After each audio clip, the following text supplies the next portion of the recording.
నమస్తే all. ఫారెస్ట్‌వి result వచ్చాయి.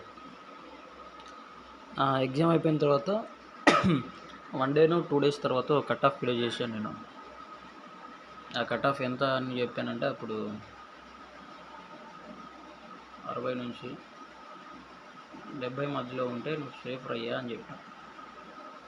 ఎందుకంటే కట్ ఆఫ్ పోదు, ఎంత ఉంటే సేఫ్ అని చెప్పాను. ఆ రోజు నేను చెప్పిన కట్ ఆఫ్ వీడియో తర్వాత ఆ వీడియో చేసిన తర్వాత వీడియోస్ కింద కామెంట్స్ అన్నీ చూద్దాం. ఇక్కడ ఉంటుంది. ఇప్పుడు ఈ పర్సన్కి 70 వచ్చాయి అనుకుంటా. అతను చెప్పింది అతను క్వాలిఫై అయ్యాడట. నెక్స్ట్ అడిగితే క్వాలిఫై అయ్యారా అని మెసేజ్ పెట్టాను మార్నింగ్ అప్పుడు అతను చెప్పింది ఏంటంటే yes guru where are you from అని అడిగాడు. ఓకే, ఇతను క్వాలిఫై. తర్వాత ఇంకొక పర్సన్ అడిగాడు. ఇక్కడ వాళ్ళు ఉంటాయి కదా, డీటెయిల్స్ ఉంటాయి. ఇక్కడ అతను అడిగాడు, అన్న నాకు 55 అలాగ చెప్పాడు, క్వాలిఫై అవుతాను అంటే మేబీ ఛాన్సెస్ ఉన్నాయిలేండి అని చెప్పాడు. సారీ 65+ చెప్పాడు ఈయన. ఈయన అడిగాడు క్వాలిఫై అవుతా అంటే 100% అవుతావు, డోంట్ వర్రీ అని పెట్టాను. అతను కూడా అయ్యాడు. ఆ తర్వాత ఇతను కూడా అడిగాడు. ఇతను కూడా ఎంతో 70 సంథింగ్ అలా చెప్పాడు. ఇతను కూడా క్వాలిఫై. ఆ తర్వాత ఇతను ఇక్కడ చూడండి 77 వచ్చాయి ఈయన మార్కులు. 77 వచ్చాయట. BCA అట. క్వాలిఫై అయ్యాడు.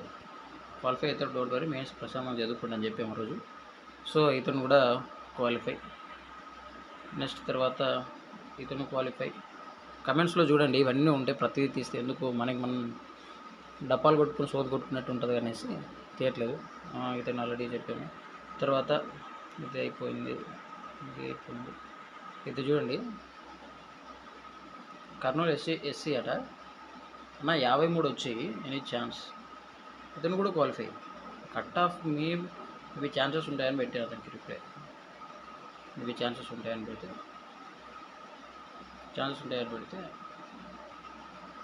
చూడండి, అతను క్వాలిఫై అయ్యానని రిప్లై ఇచ్చాడు. ఇక్కడ ఉంటుంది రిప్లై చూడండి. ఇతను క్వాలిఫై అయ్యాడట. కట్ ఆఫ్ ఎంత ఇంకా డౌన్ వచ్చిందో మేబీ తెలియదు, కానీ ఇతను కూడా 55 వచ్చినాయి. ఇతను చెప్పిన ప్రకారం 53 వచ్చింది ఇతను కూడా క్వాలిఫై. తర్వాత ఇతను అన్న నాది నెల్లూరు ఎస్సీ, నేను 71 వచ్చాయి, క్వాలిఫై అంటే 100% క్వాలిఫై అవుతా పడదు, డోంట్ వరీ అని పెట్టే కాబట్టి ఇక్కడ చూడండి 100% క్వాలిఫై, మెయిన్స్ బాగా చదువుతుంది, వీలైతే నా క్లాసెస్ ఫాలో అవ్వు అని పెట్టాను. సో ఇతను కూడా క్వాలిఫై. ఓకే, మొత్తానికి ఆ రోజు చెప్పిన కట్ ఆఫ్ 60 నుంచి 70 మధ్యలో ఉంటే నువ్వు సేఫ్ అని చెప్పాం. అదే జరిగింది.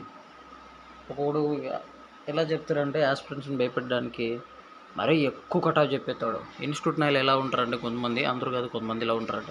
మరీ తక్కువ 45 అంట. చూపించి 45 వచ్చిన వాడు క్వాలిఫై అయ్యాడేమో. 45 చెప్పిన వాళ్ళు ఉన్నారు.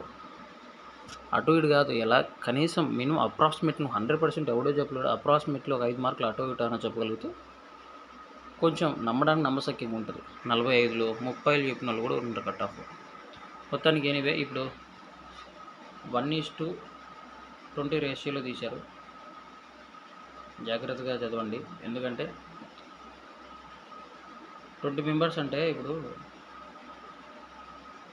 ఈవెంట్స్ ఉంటాయి కదా, మెయిన్స్లో ఫైనల్లో ఈవెంట్స్లో ఎత్తిపోయే వాళ్ళు ఉంటారు. సో అంతకంటే ముందు మన మెయిన్స్ ఉంటుంది కాబట్టి ఈ మెయిన్స్లో చాలామంది హ్యాండ్ రైటింగ్ బాగా పడకను, క్వాలిఫై పేపర్ ఉంటుంది, అందులో మార్క్స్ రాకను వాళ్ళు డిస్క్వాలిఫై అయ్యే ఛాన్సెస్ ఉన్నాయి. కాబట్టి హ్యాండ్ రైటింగ్ మంచిగా ఉండి మంచిగా రాసేవాళ్ళు బాగా చదువుకోండి. All the best. ఇంకా ఇందులో ఇది క్వాలిఫై అయిన వాళ్ళందరికీ కంగ్రాచులేషన్స్. నాకు కూడా నేను చెప్పుకుంటా, నేను కూడా అయినాను కాబట్టి కంగ్రాచులేషన్స్ దేవా. మొత్తానికి నాకు కూడా 95 వచ్చాయి ప్రిలిమ్స్లో. నేను కూడా క్వాలిఫై. నేను ఆ రోజు చెప్పాను ఫస్ట్ వీడియోలో 100% క్వాలిఫై అవుతామని. Okay, qualify. Anyway once again all the best to all. రేపు నుంచి చదువుతుంటా, నేను కూడా అప్పుడప్పుడు చెప్తాను, ఇంపార్టెన్స్ ఫాలో అవ్వండి. మీరు ఫాలో అయితే నాకు కూడా రీచ్ అవుతుందిరా వీడియో అని చేయాలనిపిస్తుంది. అసలు మీరు ఫాలో అవ్వకుంటే రీచ్ లేదు ఏట్లేదు మనం చేసి వేస్ట్, వెళ్ళట్లేదు కదా ఎవరికి అనిపిస్తుంది. సో ప్రిపేర్ అయిన వాళ్ళకి షేర్ చేయండి, ఫాలో అవ్వండి. Okay, thank you.